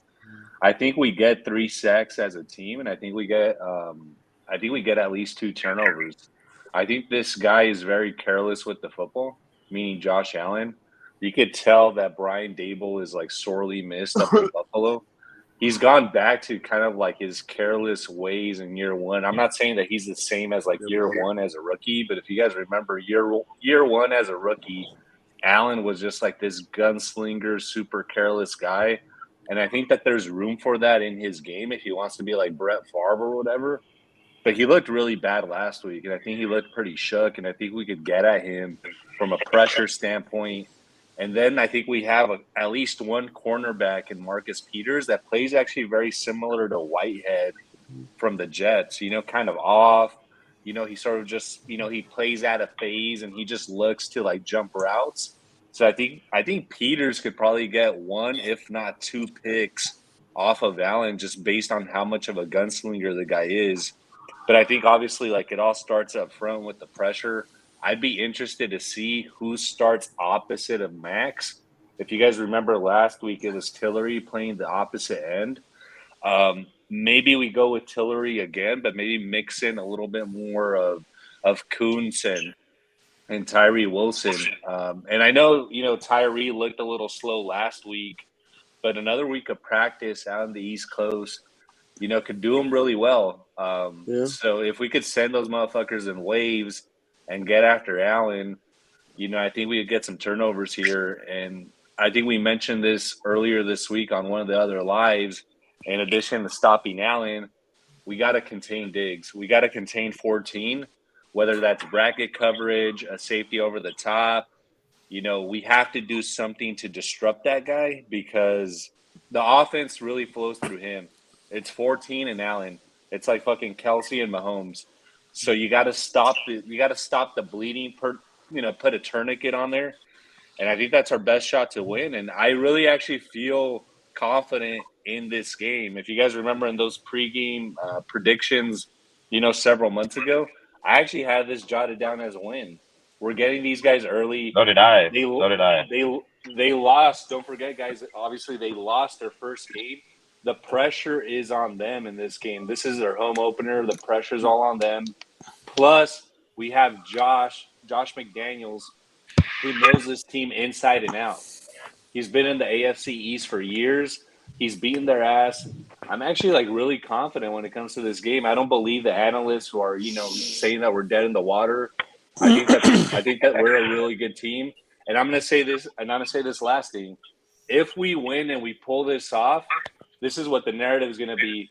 Well, the Bills aren't what they were last year. They lost against the Jets and Zach Wilson. Bro. They're not that good. Literally, bro. That's gonna You be know the how narrative, dude. annoying it was, like before the Bronco game. Like how many people are like, "We're gonna get swept by the Broncos this time," or like, "Oh, Sean." And then when we beat the Broncos, well, the Broncos, they're just not. It's not that big of a deal. I'm like, bro, come on. You wanna know, They're son? gonna do the same thing if we beat the Bills at the same time. Not that You wanna big know, of a deal. son? It's My football. friend who's a Chiefs fan and wanted the Broncos to win last week. Nice. I was like, Raph. Oh, what were you Uh-huh. saying? Raph, what do you want to add to the defensive side real quick? And then, Jeff, you can go. Then we'll go to the offensive side. Okay, so what? I just have other issues with the microphone, but yeah, what I just thought about the defense. If we got to the defense, putting out to the pockets right now, I mean, there shouldn't be like anything because the most important key is the running game and of course the defense. If Jimmy Garoppolo say, "Hey, I got this," and I'm between the 3 and 7 for running game for amazing blocking performance by Josh Jacobs and Jimmy Garoppolo. If the defense had to become more turnovers and we can establish it about the running game, it come out that option. So the chances are probably very good. But I will say the defense is gonna eat so well about the running game. But the Bills running game, it's not that good. But I just say it. But I know my microphone is very messed up. But I think we have a You're fine, great man. choice. Yeah, but I think we had a great choice to the Raiders defense to establish the running game, and of course, if we have the sacks to turnovers, I mean, this is gonna be like an upset game. And I apologize to everybody else, but I had to go to watch the game right now, so it's absolutely like a pleasure to having you guys on the panel. So salute to Dustin, Jeff, Aussie Raider, John Al Ghost, and one That's it, more thing I bro. had to say. Fuck the Bills. Let's go Raider Nation. Salute to everybody. Hell yeah. Hey, Hell salute, yeah, Fuck you, man. bro. Raph. I Hell appreciate you to showing the up, yeah. bro. And then appreciate everybody in the chat. Appreciate everybody on the Thank you very panel. much. Jeff, if you want to talk about defense real quick, and then we're going to move on to the offense and probably give our scores and hop up out.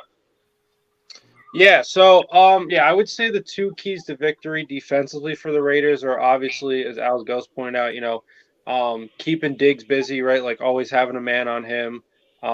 Wouldn't be surprised if we're talking about maybe double coverage, having a safety shade over to his side. Always, uh, keeping somebody at least one, one and not one and a half, two people glued to him as much as possible. Try to keep down, his production. And also, obviously not letting Josh Allen run all over the field as well, right? Because it could get to a point where the Raiders defense, especially on third down, maybe third and medium, has great coverage down the field, but there's a running lane open for Josh Allen, which allows, him and the Bills to convert on third down. So what I would say is that, maybe you also have a guy, sort of shadowing Josh Allen at all times, try to make sure that he's not going to flush the pocket immediately and tuck it and run. So I think if you do those two things, as I said earlier this week, if you allow, if I'm Patrick Graham and I allow a huge game from somebody like Gabe Davis or one of their other receivers outside of Stephon Diggs, who has not really shown an ability to consistently have great days. You got to tip your cap to them, right? Because that's just football, right? But I think you think about the two weapons on their offense. I would say obviously Stephon Diggs, and the legs of Josh Allen. So I think that really gives the Raiders a chance. Obviously, just in general, if the Raiders are defense is able to get off the field relatively quickly, not get too tired out. And when I say get off the field quickly, I don't mean giving up quick scores as well, because you obviously don't want to turn this game into a track meet. So I like I said, I think two keys to victory are, contain Diggs as much as possible, and don't let Josh Allen run for a lot. But other than that, I don't have a lot of confidence, or a lot of fear when it comes to the Bills' run game. So outside of that, if Gabe Davis beats us with a 2 or 3 touchdown game, so be it. But I'm betting that the likes of guys like that, maybe Dawson Knox will have a good game, but other than that, like I said, I think those are the two biggest keys, at least for the Raiders defense, to be able to keep this score down, and give the offense a chance to go and win the game. Oh yeah, great takes, man. Got good valid points in those. Really good takes. So let's move to the offensive side real quick, just so we can move on with it really quick. Is on the offensive side of the ball. How do you guys feel that our offense is going to match up against their defense? Do you think Jimmy is going to have a high day? Do you think bringing in Wilkerson and Tucker and activating both of them? Do you think that that's going to mean that Devontae Adams is going to have another short day? How are you guys looking at it? Is it high upside on Josh, low upside on Devontae, high on both, low on both, somebody else high? How are you guys looking at this offense? And what's the continuity between Jimmy going into Buffalo? This is a big game, man. Like, as much as people want to say or not, this could easily be a playoff fucking game here. This is in the beginning of the season, not when we're going to be hitting the winter side. So how does Jimmy face here? Starting with Jeff, going to Sergio. How do you feel? Yeah. So I mean, for me, as far as the offense goes, I see this game as far as the Raiders being able to win it, or as far as the offense doing its job. I see the keys to victory being a lot of ball control, right? I mean, I don't exactly see this Raiders team, putting up a tremendous amount of points, but like I said, if they can take care of the football, if Jimmy G, doesn't turn it over, right? I mean, at the absolute most, turning it over twice, obviously once or not at all would obviously be ideal, but if they can have long sustained drives, I think if they can win the time of possession battle throughout this game, obviously keep Josh Allen and Stephon Diggs off the field as much as possible. And if those long sustained drives and time of possession ultimately turns into points, especially if the drives are capped off in touchdowns, I definitely think from an offensive standpoint, the Raiders will have done their job, and then it'll just be a matter of if the defense can take care of the opposing offense. But like I said, I mean, I don't see a lot of chunk plays for the Raiders in this game. I mean, maybe you could get Devontae, out in space once in a while. Obviously, the loss of Jacoby Myers. I think as far as maybe big plays or big production from one certain guy, that might be something that the Raiders will have to figure out as the game goes on. But like I said, taking care of the ball, long sustained drives, converting on third down, that's going to be another big one. And executing in the red zone, right? So as long as you're able to have maybe like 3 to 5 maybe good drives, 3 touchdowns, 2 field goals, and then assuming how well the defense does, I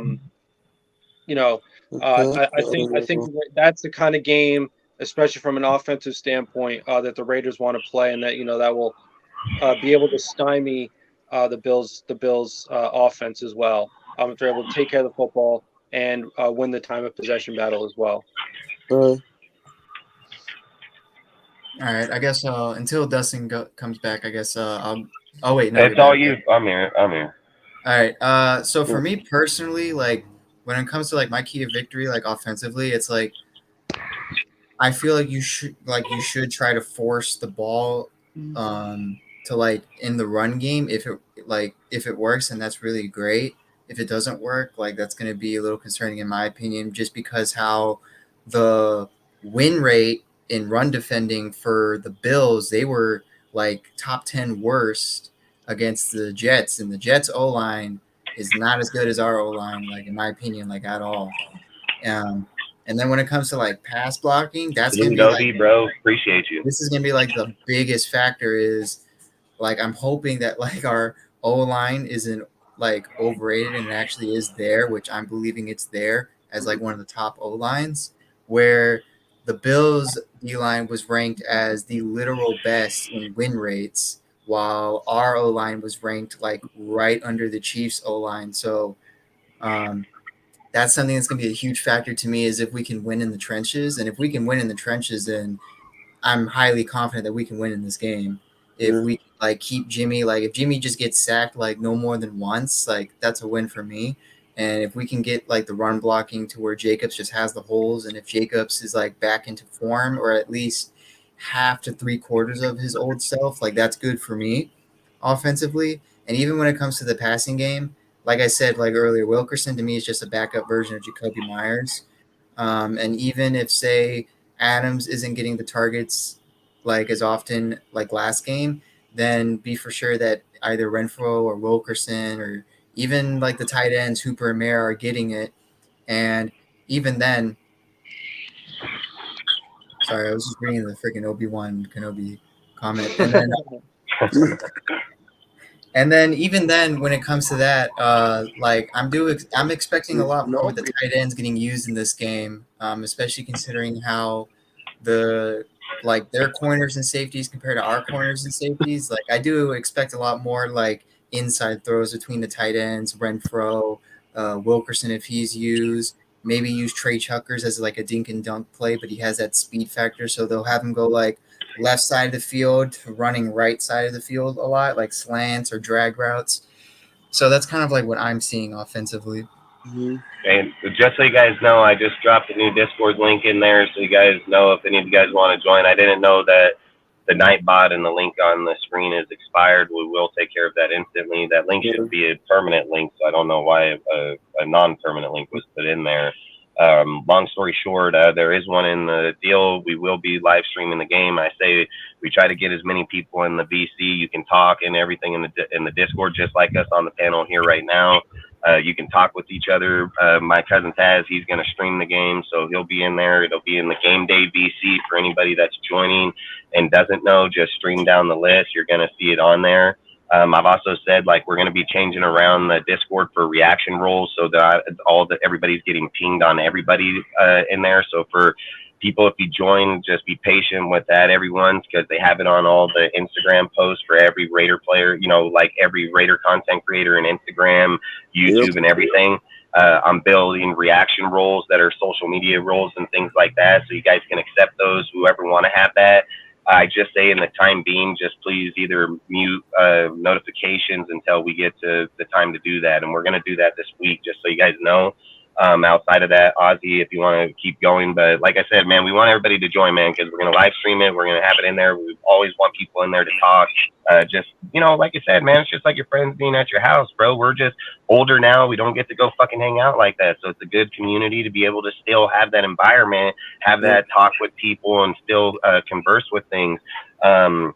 Yeah, I was going to hit you up, AJ. I was literally just getting ready to message you right now that the link inside the Nightbot we need to fix, and then the link here on the background page, bro, we need to take that link out on the bottom of the background page and put the permanent link that doesn't expire on there. So just so you put that in your notes or whatever. Outside of that, man, Ozzy, if you guys can hurry up. I don't mean to be rude, but, you know, we got four more people, and we got to get in there by 9:55 at least. Yeah, okay. So I'll try to be quick. Now, you know, like I said, we got fucking 15 more minutes, so just like I said. Go for it. I'll try to be 5 minutes. And then 1 5. Anyway, so what I was saying is, when it comes to the offense, the way I see it is we've got to try and pound the ball against this team, control time of possession, like they're weak against a run, from what I saw last week. But not just that, we've got to use play action off of the run. So I expect to see a big game out of Lucas and Tucker, like I was saying earlier, because Tucker's not just good deep, man. I mean, if you watch him in college, he's good at taking short slants, like long distances, even to the house. So I wouldn't be surprised if they even use him on some slants in the red zone and shit like that. Like, you know, short, quick throws that he can then maneuver and take to the house, as well as taking the top off and opening up the back end of the defense as well on other plays. And then also might be a game for our tight ends too. You said your mic's muffled, Ozzy. It's a little muffled, but I think we could all. Is it better now? Sorry, is it better now? Yeah, we heard you. It just had a little pick behind it, just muffling a little bit. And Ozzy, like I said, if you want to join in the Discord and see it in there, it will be. Or if you want the link so you can watch it, I can send that to you too. Either way, any way you want, just let me know after the show, man. Yeah, I'll definitely be jumping in to watch the game with you guys today. And then you have the mods, bro. You have the mods. All you have to do is scroll all the way down to the bottom of the Discord. Yeah, I'll just scroll down the game VC, right? Yeah, well, no, just go into the Discord. So, like, if you want to watch the game on your own, you have mods to see the private area. So all you got to do is just scroll all the way down to the bottom of the page. You're going to see where it says game and movie links. Click on that. And then Sports Urge, East, VIP, all those guys, they're all game links. So you can access them at any time. Oh, cool. No worries. Thanks, man. Just need to add the lowercase letters. Oh, he said just got to add the lowercase letters. He's saying that the link is right on the page. It just needs to be lowercase instead of uppercase. All right. Noah, you still there or what? Yeah. We're talking about the office now, yeah? Oh, man, hold on real quick. Ozzy, are you done with yours or did you? Yeah, I'm good. I'm just saying we're basically going to run the ball and use play action, basically. And maybe use Tucker and some slants as well, some deep routes to open up the defense. On the show background, yes. Gotcha. All right, Noah, you go, bro.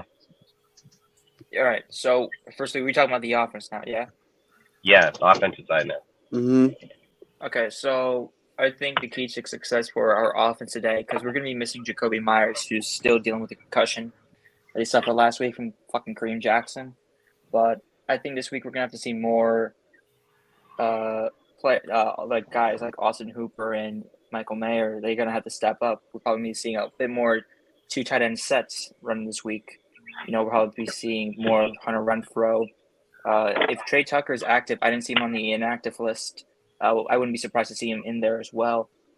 Or and if not him, if Christian Wilkerson's active, then I wouldn't be surprised to see him out there running.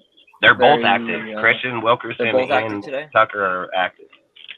All right, so I wouldn't be surprised to see either of them get a large share of the snap stats. Would have been held by Jacoby Myers along with Renfro. So, like I said, you're probably be seeing a lot of 2 tight end sets today. As Sergio mentioned earlier, Buffalo had a terrible run defense last week against one of the worst offensive lines in the NFL against the Jets. So I expect to see 30 to 40 carries maybe between our running backs. I wouldn't be surprised to see a number in that ballpark. Jimmy Garoppolo, he's got to, do what he did last week against Denver. Just try and take care of the ball as best he can. Beware of the linebackers because for some reason they're still very good here in Buffalo, even though they lose guys every year. So, just beware of this second level of the defense.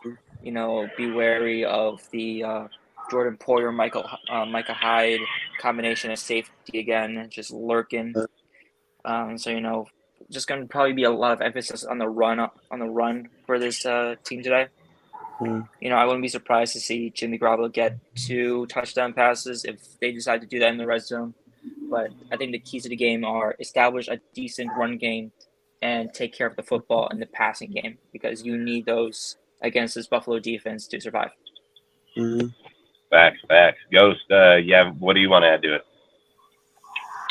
Yeah, I think we probably have to go run heavy, play keep away a little bit. I'm expecting a lot from Josh, and I'm hard on Josh because you're getting paid so much money, and I want you to show up. And these are the types of games where JJ needs to show up, and I hope he does.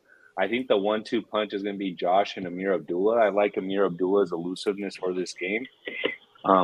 I don't think Tay's going to have like a massive game, but I think he does have like a solid 80 yards, maybe 1 tuggy. And I think if Garoppolo, who I think we could all agree is better than Zach, we agree. Salute Milk. And I think we could all agree that Garoppolo is, a more capable quarterback than Zach Wilson. I think he's smarter, has more experience, has a better throw, etc. And I think he's a better decision maker overall. I think he could manage the game appropriately, which is what he did last week, right? It wasn't anything, necessarily to write home about. But I think we've come to understand that out of the quarterback position, Josh McDaniels wants a guy who's going to execute the offense, not make mistakes, sort of have, take what the defense gives them and make the right decisions. And I think Garoppolo does this in this game. I think our boys up front have a good game, both on the offensive and defensive lines. I think our offensive line looked really good last week. Would like a little bit more push for the running game. And I'd like in the 2 tight end sets, Hooper and Mayer really getting after these guys and running these fuckers to the ground. So I like our chances, but I think it all starts with the running game.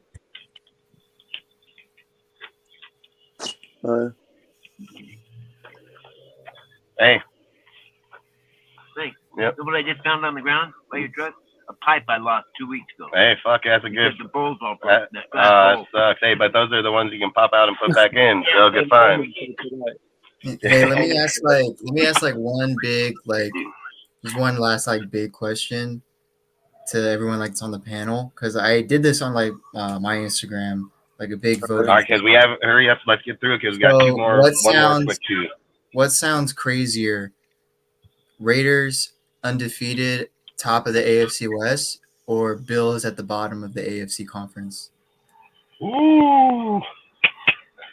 Paul, I'd say after this week, I don't know. That's a good question. Say if the Raiders beat the Bills and Raiders are the only team in the AFC West undefeated, or Bills are 0-2 and at the bottom of the AFC conference. I'd go Bills at the bottom. I think that's crazier. It's still way too early to talk about stuff. I mean, I think I saw right now I think the Raiders are the 3 seed. There's a lot of football left. It is. Facts, Obi, facts. For me, dude, it would be the opposite way around, dude. If you're telling me we lead the Chiefs in week 2, fucking beating out the Bills in their motherfucking house, the way we've played games, and this is a big game, man. So if we're still on top of the division, man, after this game, because does anybody play in the division today? No, it'd be too early, huh? I don't know, man. We to pop out and beat Broncos, dude, having a firing team, dude, and then come out here and beat out the Bills that are supposed to be, guaranteed playoffs, man. I think that's a big statement for us. And I do agree with you, Jeff, that it would be more shocking on the Bills side to be down there, but I would love to see us on top, bro. So Noah and then Ghost Ozzy and then Deal. I'm good. Anybody else have anything they want to add to it? I would agree with you, Justin, on that. It would be good if we beat all the AFC West, but who knows if that's gonna happen. I hope we can only hope it does. All right, so we'll end up. Oh, go. If you didn't speak on it, go, man, because we just got a few more minutes. But I do want to ask these last two with the score prediction before we hop off. All right. Okay. Yeah. Anyone else want to go? Nope. All right. Speak. Did you want to add to it, Jeff? I just want to say, I mean, as far as like early, season standings, I mean, we're here in 2021, right? I mean, the Chiefs, they got off to a bad start. Everyone thought their season was over. We started 3-0. So, like I said, I mean, there's a whole lot of stuff I think at one point in 2021, we were like the 2 seed in the AFC. So there's still a whole lot of football left to determine a lot of things. So even if the Bills are the last, they have the first pick in the draft after this week, there's a whole lot of football left to be. Salute, Jason. All right. So here to end out this deal, to end this out, we'll ask 2 questions in the same one. Who do you think is going to have a bigger role in this game, Wilkerson or Tucker being activated? And who do you think is going to be, and what do you guys think the final score is going to be? Jeff, you can start. Between the two of them, go with Wilkerson. Just because, obviously has some experience, real life NFL experience in the McDaniel system. Had statistically a better preseason than Trey Tucker. But as I said before, Trey Tucker's a wild card, so we don't exactly know what we're going to get out of him. Maybe it could be, because this is draft pick, right? So they've invested in him. They're probably going to want to try to use him at least a little bit. As far as the score goes, I would say I think the Raiders win an ugly one, maybe like 29-27, something like that. Maybe you get a missed field goal, a la the 1990 Super Bowl, something like that. So, I think it's going to be close. I don't think it's going to be a blowout.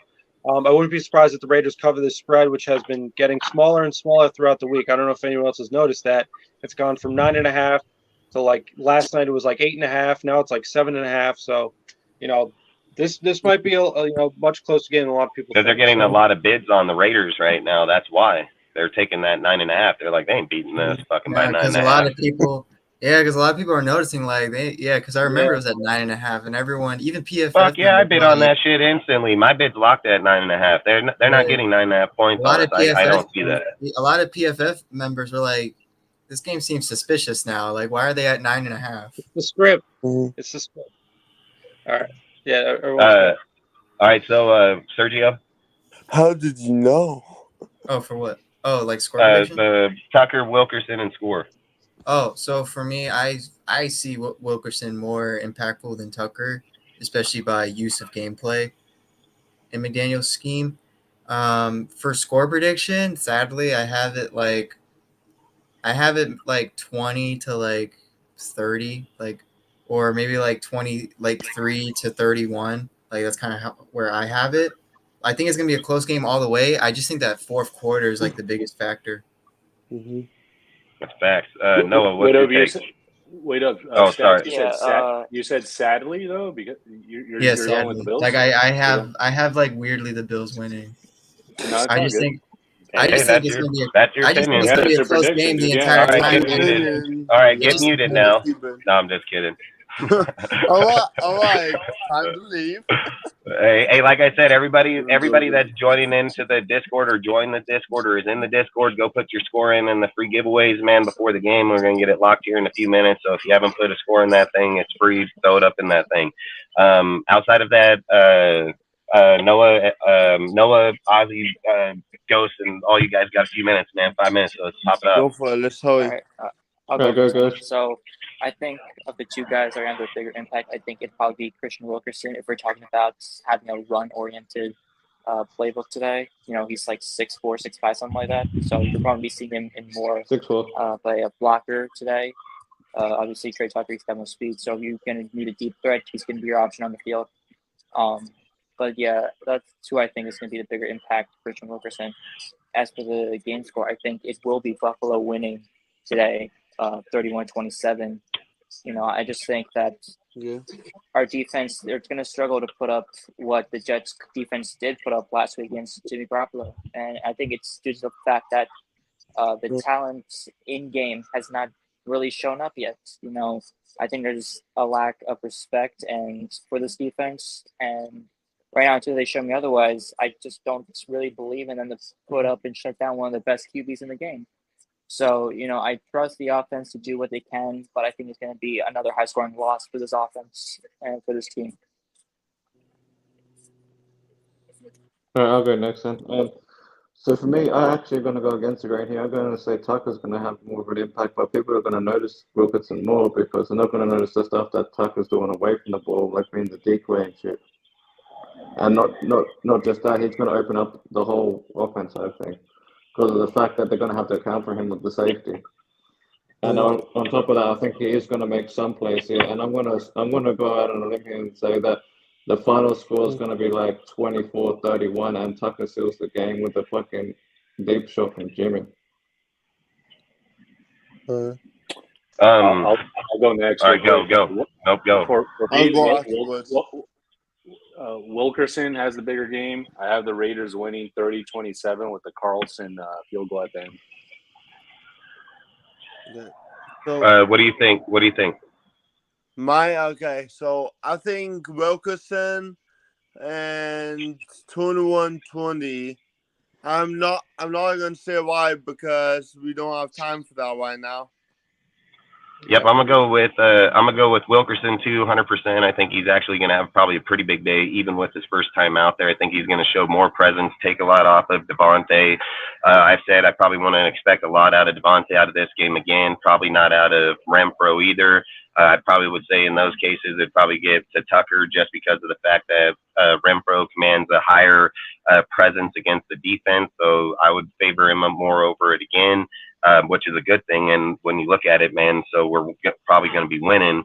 I think my score is going to be 27-17 because I do believe the defense, if they do slim up these penalties, that they can lock up this team. I think the Broncos are a better overall team, just consistent team. I think here the only thing that's going to make their offense more dangerous is Stephen Diggs and Gabriel Davis. I think that's just facts. They're two more solidified receivers. So I think that if we can find a way to lock down Stephen Diggs, that takes a big part away from Josh Allen's offense. So I think that's pretty much where we'll be. Outside of that, man, we appreciate all you guys showing up this morning, man. We'll try to keep doing this every game that we can. We're all going to roll over to the Discord. So like I say, go to Game Day VC. One of our guys will be in there. Josh, give him a shout out. He's going to probably be in general chat or VC. He's probably going to be doing play-by-play. He's trying. He's new to it. So, like I say, maybe give them a shout out in there and then roll. But we'll all be in the Game Day VC watching the game here in the next few minutes. So, like I say, appreciate all you guys showing up. Like I say, go fucking Raiders. Let's go get this win, man. This will be a big win for our deal. And we'll be live Monday at 7 p.m. Pacific, 10 p.m. Eastern. And we'll see you there. If you guys want to say salute, and we'll bounce out. Salute, go Raiders. Go Raiders. If we get a dub, major impact to the league. Yeah, make sure. Hell yeah. Yeah. All right, catch you guys. I'll see you there. See you guys. Peace. You ended it or am I?